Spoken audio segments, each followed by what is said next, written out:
কেন্দ্রীয় মন্ত্রী সর্বানন্দ সানোয়ালের সভায় ফাঁকা চেয়ার বড়খলায়। প্রার্থী কিশোরনাথের জনসভা ঘিরে উঠছে বড় প্রশ্ন।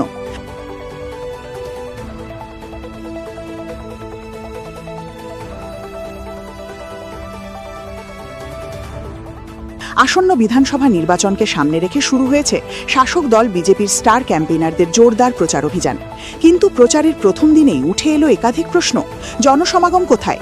শুক্রবার বারাক উপত্যকায় নির্বাচনী প্রচারের সূচনা করেন কেন্দ্রীয় মন্ত্রী সর্বানন্দ সানোয়াল। এদিন বড়খলা বিধানসভা কেন্দ্রে দলীয় প্রার্থী কিশোরনাথের সমর্থনে আয়োজিত হয় এক বড় জনসভা।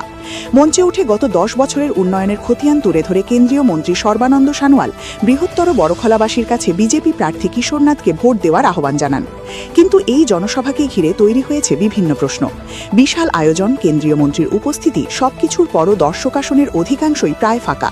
হাতে গোনা কিছু সমর্থক ছাড়া চোখে পড়েনি প্রত্যাশিত জনসমাগম। ফলে স্বাভাবিকভাবেই জনমনে ঘুরপাক খাচ্ছে একাধিক প্রশ্ন। কেন ফাঁকা রইল দর্শক আসন?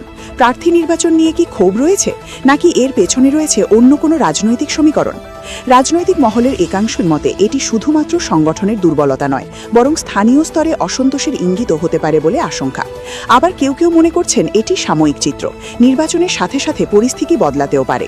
তবে একটি বিষয় স্পষ্ট, স্টার ক্যাম্পেইনারের উপস্থিতিতেও যদি জনসমাগম না হয়, তাহলে তা আগামীতে কী বার্তা বহন করবে? এখন দেখার বিষয়, এই শূন্যতা কি শুধুই একটি দিনের ঘটনা, নাকি আসন্ন নির্বাচনের বড় কোনো ইঙ্গিত?